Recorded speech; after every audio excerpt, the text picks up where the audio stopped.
been passed in the United States, I think it's part of the Defense Authorization Act, I need to confirm this, that, pardon me, now makes it legal to propagandize American citizens. Is that, do we know about that? Yeah, it's true. And is it in the NDAA or is it in something else? Do we know? It's a separate bill. It's a separate bill, and it's been passed. It's now law? Do we know what the name? 2 years ago. Do we know what the name of it is?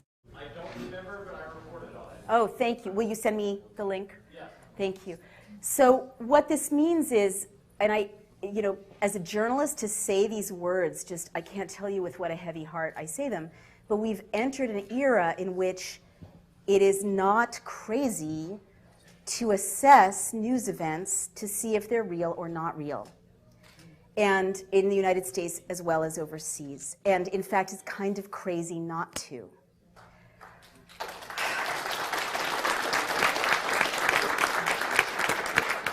Now, there's so much hype about what I just said, and so I want to be very clear about it so it can't be taken out of context. There's, pardon me, this kind of reflexive vilification of anyone speculating about that because they become a conspiracy theorist, right? Well, just bear with me.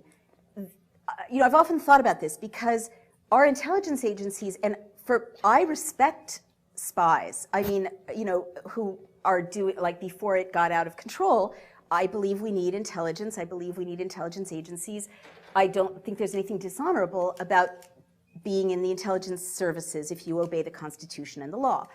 But all over the world, our intelligence services are engaged in conspiring to create outcomes. That's their job. That's how they're successful.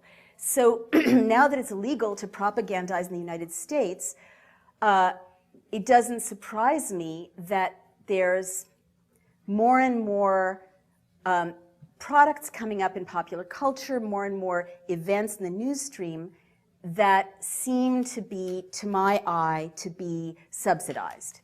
Let me give you some examples of that. I'm not talking about Boston right now. I'll get to that. We also talked earlier about infiltrators, right? And how they provoke violence. This is well established. So if we know that infiltrators by the police, NYPD, they've been documented, or other police forces, dress up like people they're not and provoke violence, why is it unthinkable that there might be spectacles that might drive an outcome in the news stream? Let me give you a couple of quick examples. And all I'm saying is we, unfortunately, and I have to say this to my fellow journalists as well, we've entered a time in which we need to be very skeptical about the news stream and look at it critically and ask for more verification and more inquiry. And that's just being good reporters. And it makes it like this. There's spectacle fed into the news media in China. There's spectacle fed into, like Chile. How did Pinochet, engage in his coup? He created photographs of a cache of weapons that the terrorists had, hidden. Was it real? Was it not? Most historians think it wasn't. I mean, this is like not unusual, in the process of creating a closed society. So if laws have made it legal to assassinate American citizens and legal to propagandize them, why should it be crazy or weird to think that that might be for a reason, right? All right. I saw the movie Zero Dark 30, thank you very much. And I have worked on 2 presidential campaigns, so I recognize political talking points. And I wrote a piece saying, this reads like the Pentagon signed off on the script. Because there were like chunks of political talking points identifiable to anyone who's worked in Washington, right? And you don't come up with those if you're a writer writing a screenplay. And everyone was very upset. It was very controversial and scandalous. But in fact, belatedly, a news story came out saying that in fact the Pentagon had, I think, subsidized some of it, but had certainly consulted directly on the script. And I see more and more TV shows about the CIA and more TV shows about spies and gigantic blockbusters in which surveillance is normalized and gigantic blockbusters in which people are tortured to get them to talk in a way that might exonerate people who actually tortured people to get them to talk in Guantanamo.